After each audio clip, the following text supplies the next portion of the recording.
मंत्री गब्बर सिंह को गुस्सा आ गया। अपने आप को शोले फिल्म का गब्बर यानी खलनायक से तुलना करने वाले ओम प्रकाश राजभर से सवाल किया गया कि योगी सरकार में खलनायक मंत्री कैसे हो सकता है। तो मंत्री जी मीडिया पर ही बरस गए और कहने लगे, तुम लोग सपा के एजेंट हो।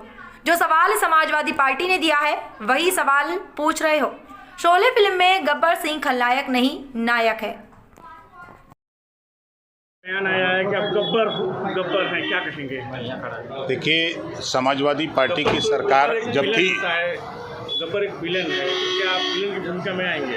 28 विधानसभा उत्तर प्रदेश के पूर्वांचल की हैं और 28 विधानसभा में एक अपनी ताकत है। उस ताकत के दम पर जो समाजवादी पार्टी की सरकार में गुंडा राज था, उसको माननीय योगी आदित्यनाथ जी ने अपने 7 साल के कार्यकाल में उस गुंडा राज को समाप्त किया और 2800 लोकसभा सीट में पहले तो 6 लोकसभा सीट जो 19 के चुनाव में हार गए थे, उस 6 को जिताएंगे और उत्तर प्रदेश की 80 लोकसभा सीट माननीय योगी आदित्यनाथ जी से कंधा मिला करके हम एनडीए के सभी साथी, सभी घटक दल मिल करके जिताएंगे और मोदी जी को देश के कुर्सी पर तीसरी बार प्रधानमंत्री बनाएंगे। गरीबों के लिए, गरीबों की सेवा के लिए, उनके मन में उत्साह के लिए, जोश के लिए, जो गरीब का सदियों से गुंडागर्दी के दम पे समाजवादी पार्टी की सरकार में मनोबल दबाया गया था, उनका मनोबल बढ़ाने के लिए हम पूर्वांचल की भाषा में उनको बोलते हैं। उसको आप लोग दूसरी भाषा में समझते हैं, हमारी भाषा दूसरी होती है। नहीं, ये समझ रहा है कि उत्तर प्रदेश सरकार में मुख्यमंत्री जी नायक हैं, तो उत्तर प्रदेश सरकार में खलनायक मंत्री कैसे हो सकता है? नहीं, देखिए, वो खलनायक की भूमिका नहीं था, वो हीरो का भूमिका था। और क्या था? हीरो क्या होता है? हीरो की भूमिका होती ना उसकी। शोले फिल्म में पूछिए हीरो कौन था? खलनायक उसको कहेंगे?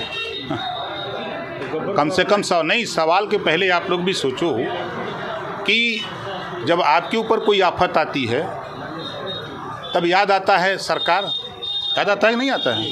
पिछली सरकार में जो गुंडागर्दी हुई गरीबों के, कमज़ोर लोगों के, शोषितों वंचितों के ऊपर, उससे निपटने के लिए ही ना लामबंदी हुई, ये सरकार बनी है। तो उस सरकार के साथ खड़े हैं तो क्या दिक्कत है? गब्बर सरकार के साथ एमएलसी की एक सीट आप लड़ने की बात कर रहे हैं सर। एक सीट क्या एमएलसी चुनाव लड़ेंगे सर?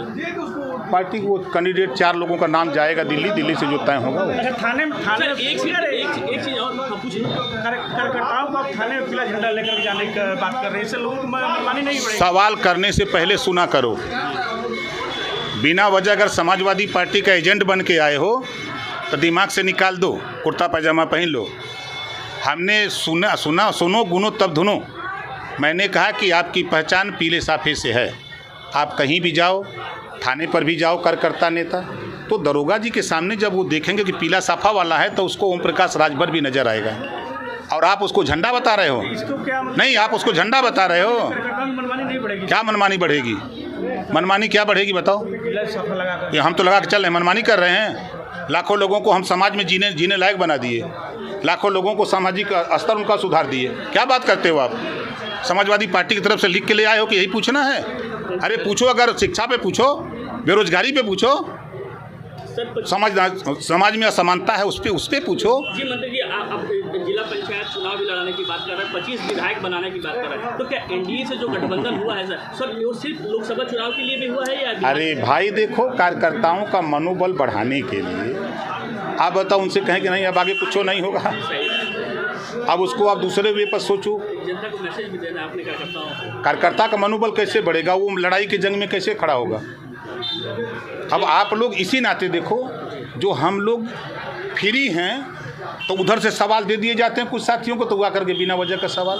देखो, ओम प्रकाश राजभर आपकी भी लड़ाई लड़ता है लेकिन कोई नेता नहीं बोलता, लेकिन आप उसको सवाल नहीं बना सकते कि पत्रकार आयोग का गठन नेताजी आप बोलते हो, कब उसको लागू कराओगे? ये सवाल नहीं कर सकते हमसे। दुर्घटना बीमा, फोटोग्राफर दुर्घटना बीमा का सवाल नहीं कर सकते हो, लेकिन अखिलेश यादव ने कह दिया तो सवाल जरूर करोगे आप। लेकिन अखिलेश यादव से ये सवाल नहीं कर सकते कि पिछड़ों का हक क्यों लूटा, मुसलमानों को क्यों धोखा दिया, दलितों का हिस्सा क्यों लूटा, ये नहीं पूछोगे। नेताजी नाराज की बात नहीं, सवाल जो हो रहा है।